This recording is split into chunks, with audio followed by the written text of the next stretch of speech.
Now let's start with the basics. There is no such thing as trauma. Trauma is not an objective entity. Trauma is the way specific individuals react to circumstances. You can take 10 individuals, expose them to the same event. One would be traumatized, 9 wouldn't bat an eyelid. So trauma is an idiosyncratic, highly specific, individualistic reaction. Malignant Self-Love, Narcissism Revisited. It was the first book ever published on narcissistic abuse. Narcissistic abuse is a phrase that I coined in 1995 to describe a highly particular subtype of abuse. And I coined most of the rest of the language in use today to describe narcissism and narcissistic abuse. That was back when the dinosaurs went extinct in 1995. You were, I think, an idea, judging by the way you look. You're much younger. And then I became a professor of psychology, but it's not my fault. I fought tooth and nail not to become one, but I did ultimately. And I've been studying cluster B personality disorders, most notably borderline and narcissism, for well over 26 years. And I'm trying to reconceive of the field, to reconceive of these disorders as actually post-traumatic conditions. And so I suggested at the time in the mid-90s to unify all personality disorders under one umbrella term, and then to designate it as post-traumatic conditions. And this had been done, not only because of me, of course, I was among one voice among many, but this had been accomplished with the International Classification of Diseases, edition 11, which is the DSM of the rest of the world. The United States uses Diagnostic and Statistical Manual. The rest of the world uses ICD-11. The ICD-11, there's a single personality disorder, not many. Not a multiplicity, but a single personality disorder with emphasis. So you have personality disorder with narcissistic emphasis. You have personality disorder with borderline or emotional dysregulation emphasis, etc., etc. And Judith Herman and a few other scholars are continuing the push to actually begin to consider all these ostensibly personality disorders, to actually consider them to be forms of complex trauma. Now, there's a lot of backlash against this because victims want to be victims. They don't want to be grouped among the narcissists and the psychopaths and the borderlines and so on. And if everyone is a victim of complex trauma, including the abusers, what makes the victims stand out? What differentiates them? So there's a lot of vehement emotional resistance to the idea that narcissists are actually victims of abuse. Narcissists are victims of abuse who had never recovered. And they had adopted dysfunctional strategies, coping mechanisms, and defense mechanisms in an attempt to cope with this self-perpetuating endless abuse. So we have two types of victims who had recovered, and these are the classic victims that we see online and offline and so on, and victims who had never recovered, and they become borderlines and narcissists and so on. All of them are a family of victims of abuse. And that is, of course, precisely the reason why narcissists and borderlines resonate very strongly, very powerfully with codependents and with victims of abuse, because they too are victims of abuse. They come from the same family, they're siblings. But in all of my studies and everything that I've been doing the past 4 years, as I was backtracking and as I was comparing what I was learning to what I had experienced, going back in time and putting the puzzle pieces together, I figured he has got to be a victim of abuse. That's the only way this really could have started. How does one heal from that, whether it be a victim or an abuser? From abuse or from narcissistic abuse? And is that possible? Luckily for humanity, the vast majority of people are born genetically. They have hereditary components that endow them with resilience and neuroplasticity, the ability to rewire the brain. So abuse is reversible. Prognosis for victims of abuse is very good, excellent actually, in the vast majority of people. Narcissists, borderlines, histrionics, psychopaths, schizoids, paranoids, people with personality disorder usually have some deficiency, which is probably neurological or biochemical, because we see a great comorbidity.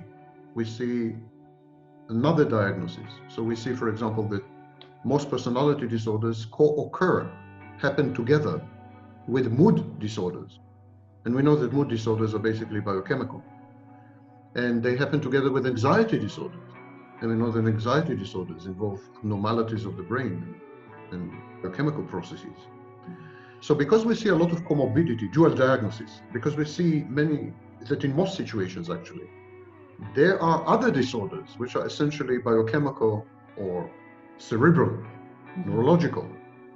It would stand to reason that the narcissistic reaction, the codependent reaction, the borderline reaction, the dysfunctional, abnormal, lifelong pattern of reaction to early childhood abuse has to do with highly specific brain structures, highly specific brain biochemistry and electrochemistry, and heredity.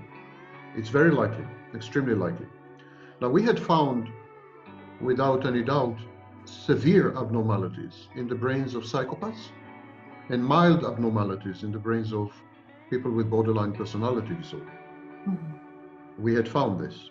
Moreover, we can safely diagnose borderline personality disorder in as early as 11 years old, which we never do with psychopathy and with narcissism. So borderline is a childhood condition which survives sometimes, not very often by the way, survives sometimes into adulthood, while narcissism and psychopathy are adulthood disorders. Although psychopathy has a precursor. Psychopathy starts very often with another type of disorder in childhood called conduct disorder.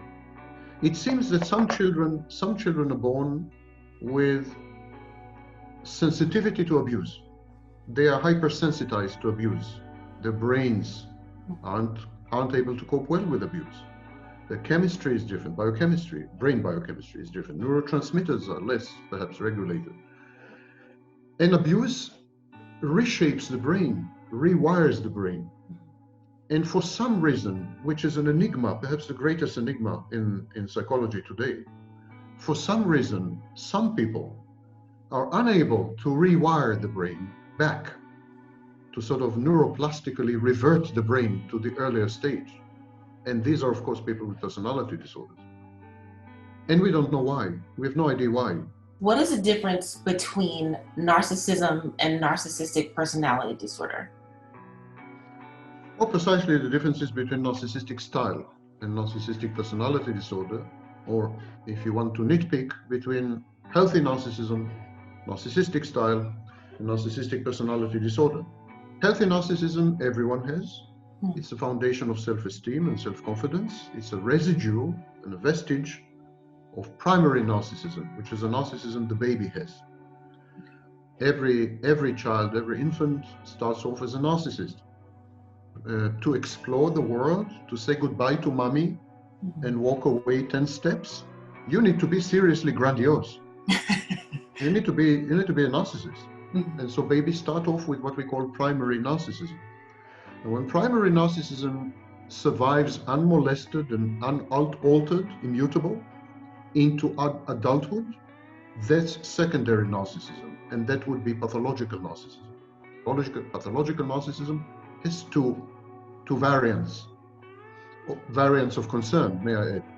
One of them is what Len Sperry, the great scholar of personality disorders, Len Sperry calls narcissistic style. These are a-holes and jerks, to summarize the style. Yeah? Insensitive people, self-centered people, a-holes. So this is the narcissistic style. Narcissistic personality disorder is a very, very different animal. It's much more egregious, much more extreme. It involves a total lack of emotional empathy, no access to positive emotions of any kind, inability to regulate sense of self-worth except via external feedback, which is known as narcissistic supply. Mhm. Total confusion between internal and external objects, which borders on the psychotic. That's not my observation, that's the observation of the great Otto Kernberg.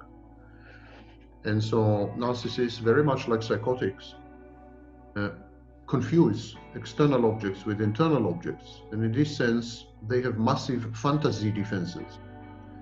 So someone with narcissistic personality disorder is highly deficient in a variety of ways, and is utterly incapable of maintaining any meaningful or long-term, true, profound relationships, interpersonal and other, with other people. It's not to say that narcissists cannot be pro-social or communal. It's not to say that narcissists cannot teamwork. It's not to say that narcissists cannot become pillars of the community, chief executive officers, or even hush-hush presidents of the United States. They can, and often do. But this is a simulacrum. It's a simulation of a human being. It's a shell. Deep inside, there is what we call a schizoid empty core.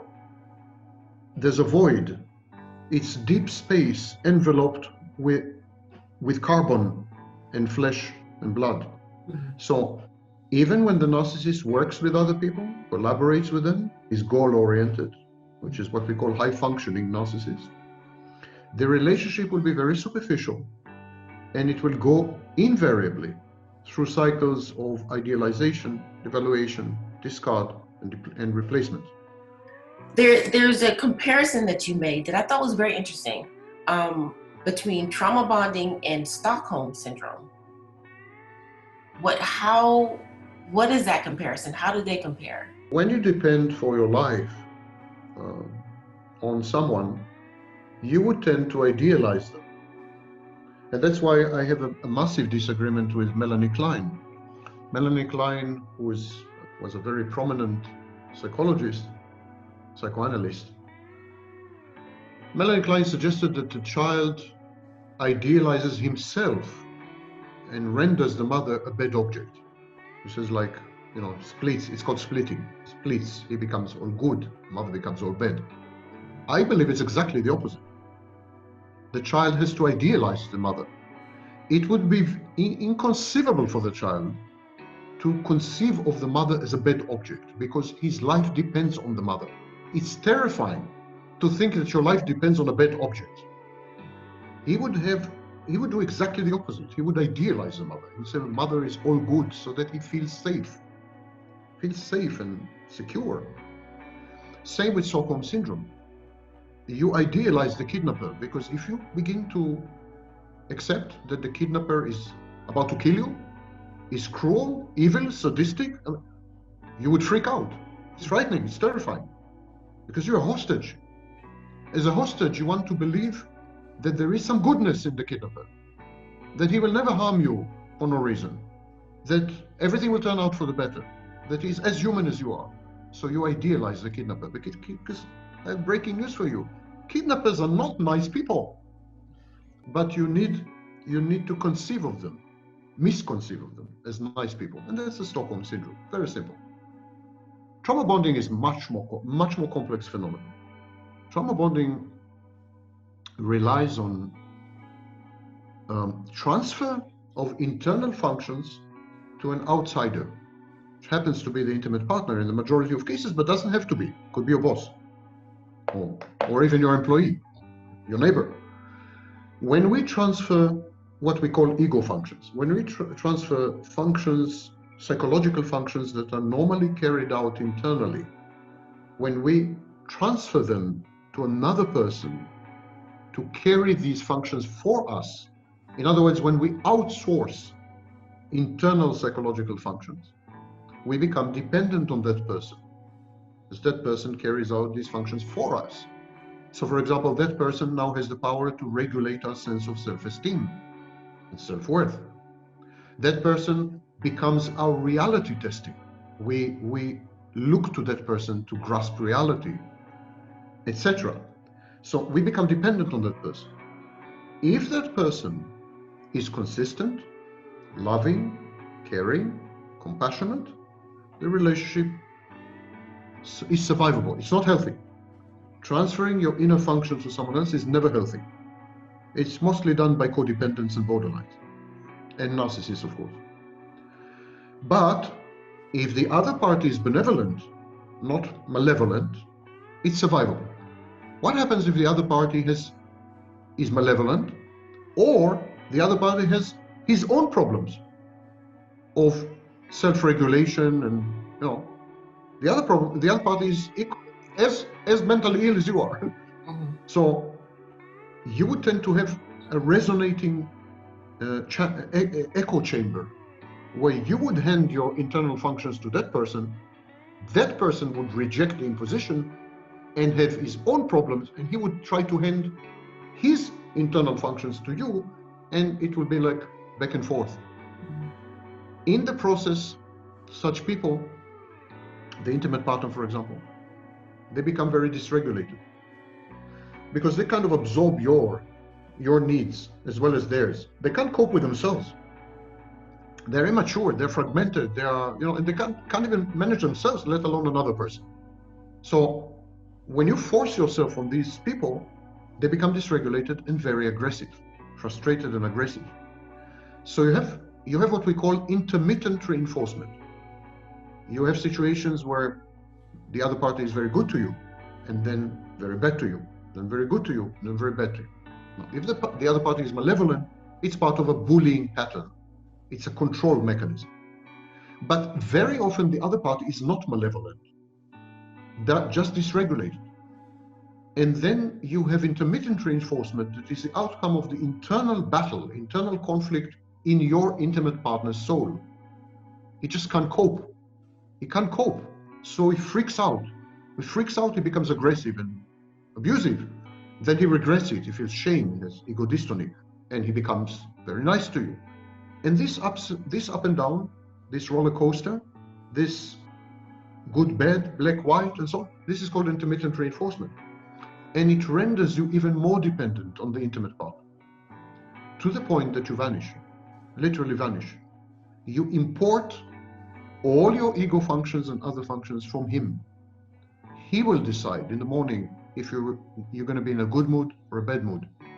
He looks at you a certain way, you're in a bad mood for the rest of the day. He smiles at you, you're floating on clouds, you're walking on clouds. He has the ability to regulate your labile moods. He has the ability to regulate your emotions. Tells you I love you, you feel love. Tells you I hate you, you feel despondent and suicidal. It's your ability to regulate your emotion. It's the ability to regulate your self-esteem. He says, honey, do you know you gained weight? You're done. You're done for a month. Or he tells you you've never been more radiant and attractive. He, in other words, is in full control of your internal landscape, your internal environment. And because he himself is dysregulated, there's no predictability and no constancy in the input that he provides you. So consequently, you are not stable and you are not constant. This creates trauma bonding. It traumatizes you, of course, but it also bonds you to him, because the next fix of good feeling, the next fix of a good mood, the next fix of wanting to have sex, the next fix comes from him. You have outsourced. He becomes your sole supplier. And like every monopoly, he abuses it, of course. Oh, okay. You seem to be in a constant state of shock. I'm traumatizing you. No, it's fascinating though. I like this information because it causes my wheels to turn, and then it's going to make me go and watch even more of your videos, because I really like knowledge. It helps me. Right. Although it is scary, it is terrifying, it is traumatizing, but it's that fear that makes you do better. It's that fear that makes you grow. You see how hard I have to work to get views? I get it now. I understand. There's something that you also said, that abuse of all kinds interferes with the victim's ability to work. And I had never heard that before, but it makes sense, because I talk to survivors of domestic violence every day. And one of the side effects of abuse, they just can't function in the workplace. They can't find work, and they brush up against the societal view that, you know, you don't want to work, or you just don't want to do it. And it's not that they don't want to, it's that they're incapable of doing it because of the trauma that they've experienced.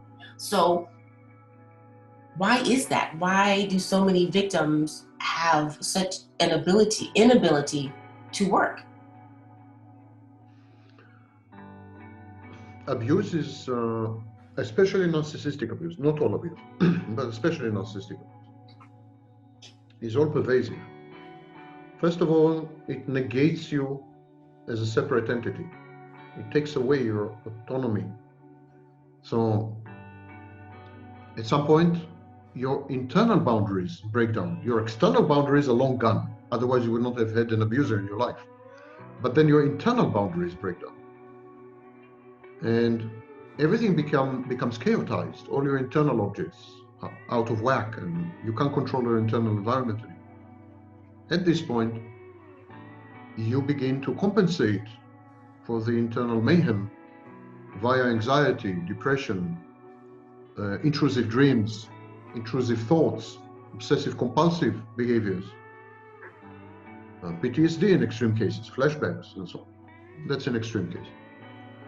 So, of course, you can also not compartmentalize anymore.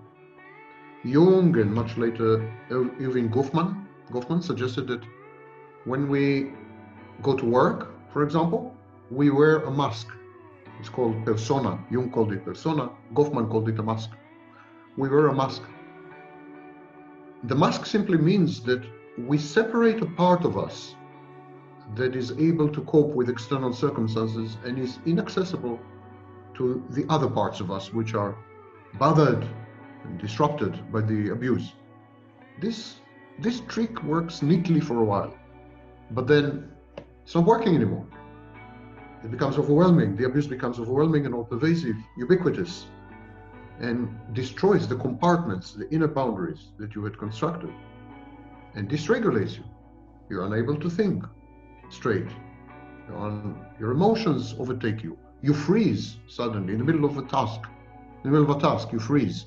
You find yourself ruminating, thinking the same thought over and over again, painful, reliving the pain. It's called revividness. At some point, abuse overwhelms you and disrupts your functionality as a worker, as a mother, as a daughter, as anything, in all your functions. Some of us react by regressing to childhood. Some of us react by growing. It induces growth, personal growth, maturation. Some of us do both. We first regress for a while, recuperate, recover, and then we grow.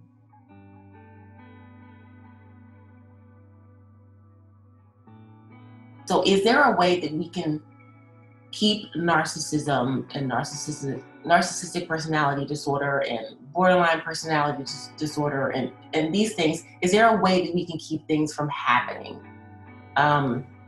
Could it be through awareness, talking about them, learning about them, of course, the way we raise our children, and is it even a possibility to keep it from happening? Not unless we change our society dramatically. You see, the way our society is structured, there's a twofer, a double whammy, not yummy. On the one hand, abuse in early childhood is guaranteed. Our society rewards and encourages parents to abuse their children. In a minute, I'll go into it.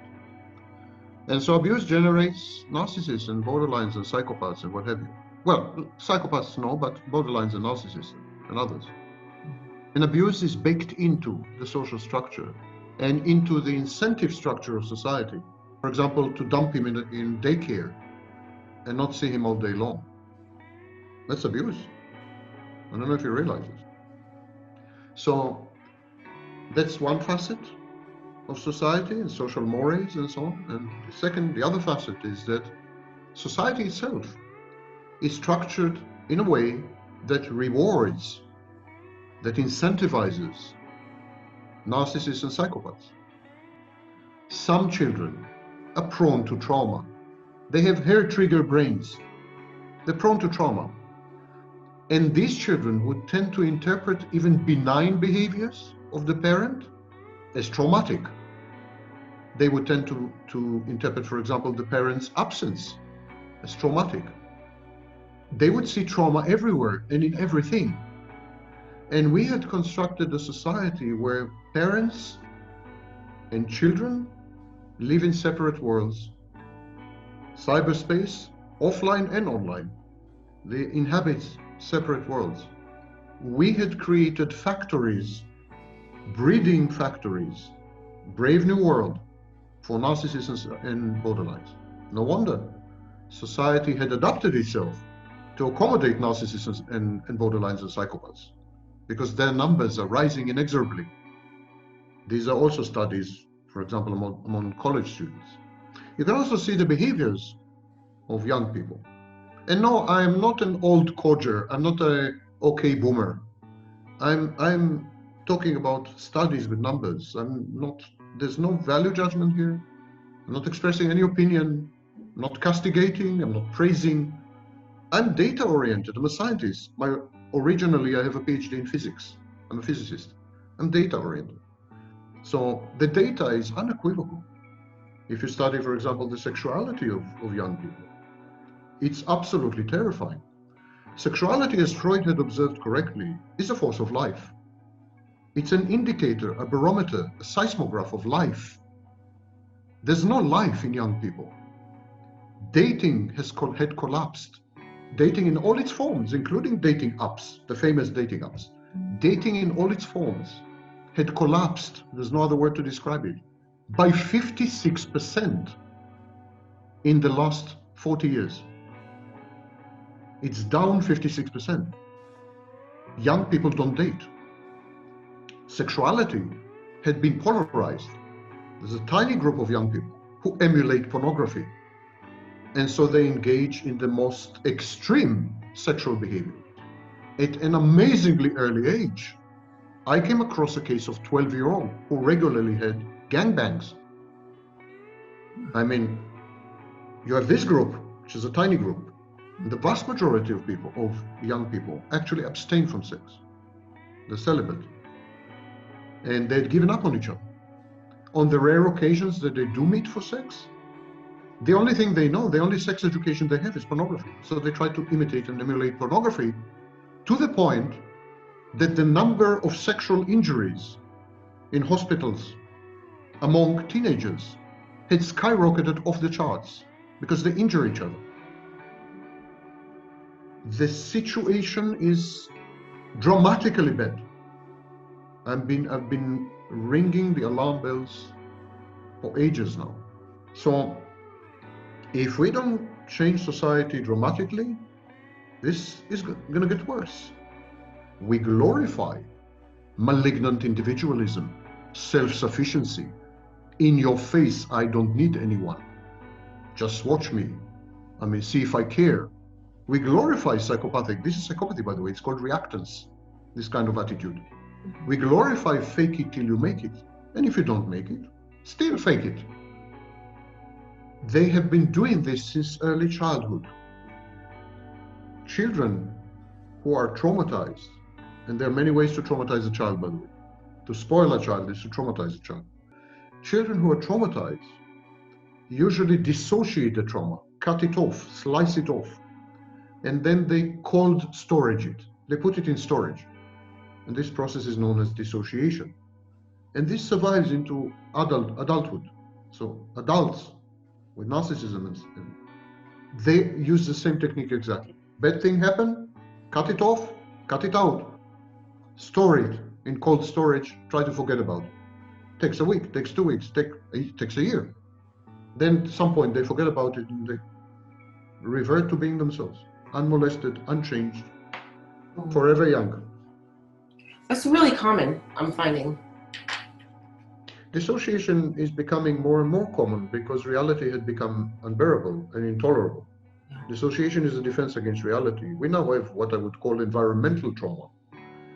While previously trauma had been inflicted by one individual on another, today we have structural trauma. That means structures and institutions that inflict trauma on groups of people. We're talking today about racism, for example. So police is inflicting structural trauma on minorities of this or that kind. Not, of course, not all police, but some policemen. And I would add environmental trauma that is not inflicted by anyone, but the environment itself is dystopian and sick. So just being in the environment traumatizes you. You know, it's like I would put you tomorrow in a mental asylum. All the mental patients would be very nice to you, but just being there would be so dark and that you would be traumatized. You would emerge traumatized. And many doctors and nurses, for example, describe being traumatized in COVID wards. It's the environment that traumatizes.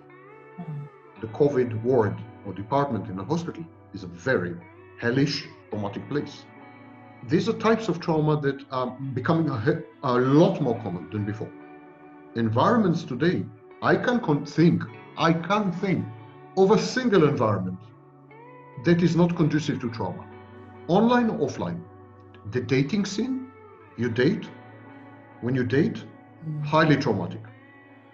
When you go online, highly traumatic. I mean, you name it, where there's no escape. And there's environmental traumatization everywhere. And so people are dissociate more. They need to forget. If you remember, you're done for. It's too much to remember. It's overload and you will short circuit. Narcissist has only personality, no self. That's why narcissists are amenable to external shocks, and that's why they keep soliciting narcissistic supply. Because they need something from outside. They have no memories, they're dissociative. They have no core identity at all. They have an empty schizoid core, and they have no personality. They have no self, constellated self. They have no ego. And they use other people to regulate their ego functions, where an ego should have been. They are hive mind. They are a collection of all the minds of people around them. They create a collage, kaleidoscopic collage all the time. So they're shape-shifting. They're like a cloud, a wisp of cloud, or smoke from a cigarette. They're shape-shifting all the time. They're aerosol, to borrow a COVID term. They feel helpless. They can't escape. So they numb themselves. But these emotions are there. They're sliced off. They're there. Later on in life, when the trauma comes to the fore, comes to the surface, the emotions come back with full force, with a vengeance. Emotional numbing is band-aid. It's good for the minute. If it continues into adulthood or throughout life, it's a recipe for disaster. We encourage patients in therapy, for example, to express emotions, or at least to access emotions. Now, you see many traumatized people, especially if they had been traumatized when they were really, really helpless, like children or adolescents. And untangling or bringing these emotions and the trauma to the surface is a very delicate and exceedingly dangerous and risky process. Because there was a good reason that person defended against the trauma. There's a good reason these emotions are numb and repressed. We're playing with fire. And it can end very badly. So trauma therapy is a very, very delicate thing. And I am furious at online self-styled experts with and without academic degrees, coaches and so on, who play with trauma just like this, as though it were nothing.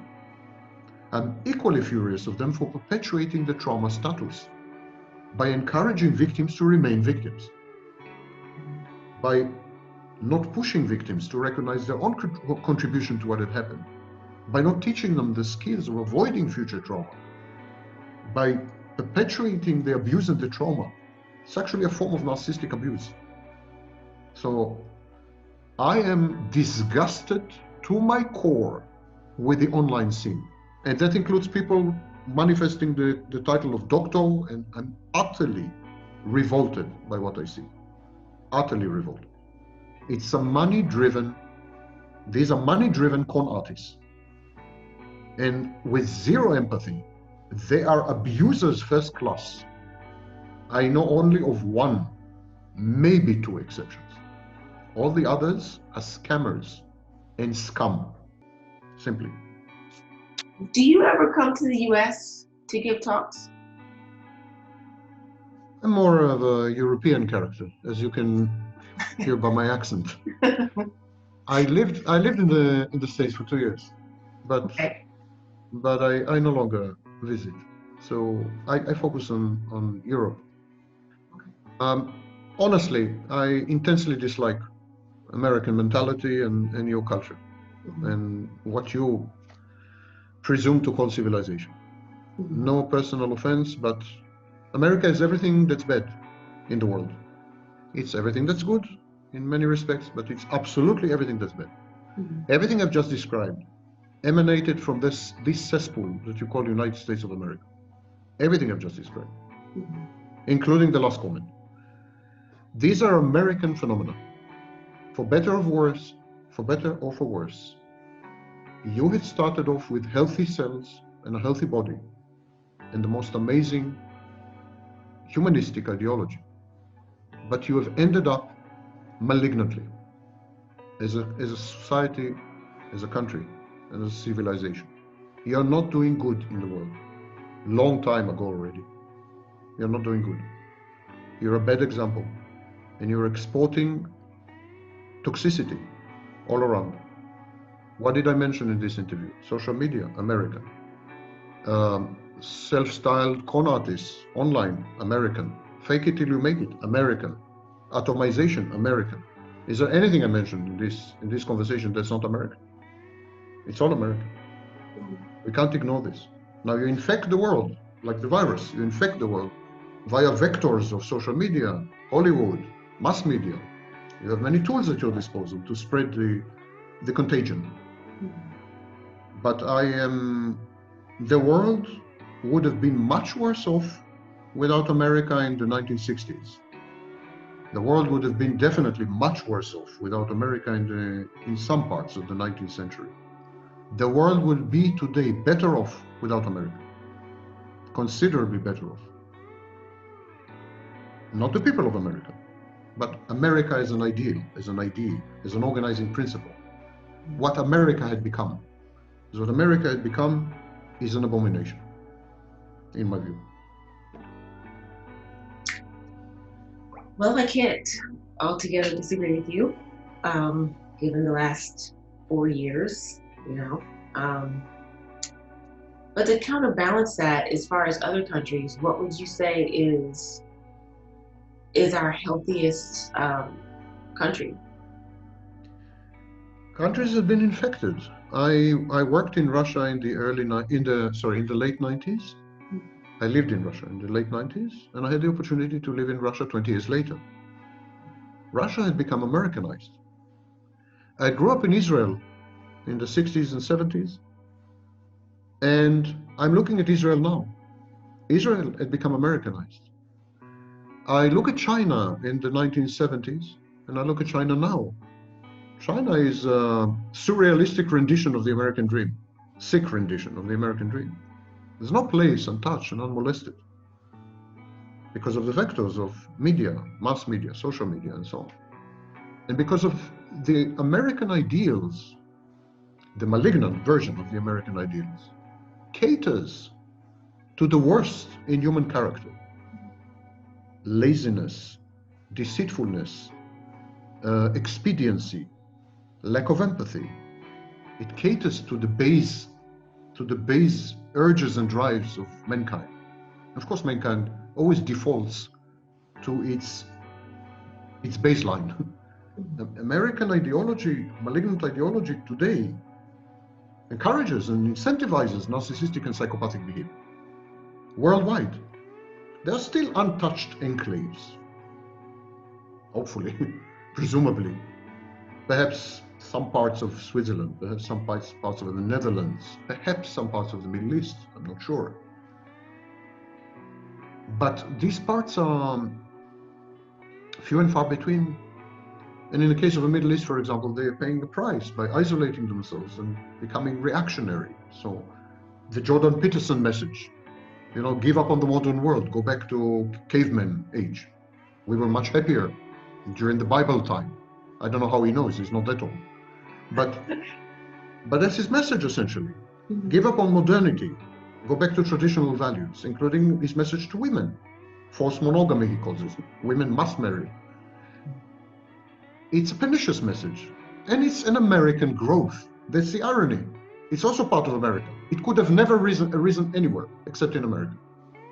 But while militant Islam represents a tiny, tiny, vanishing fraction of Muslims worldwide, evangelical Christians are a giant group in the United States. And I'm talking about the Jerry Falwell scam artists, con artists, yeah, these types.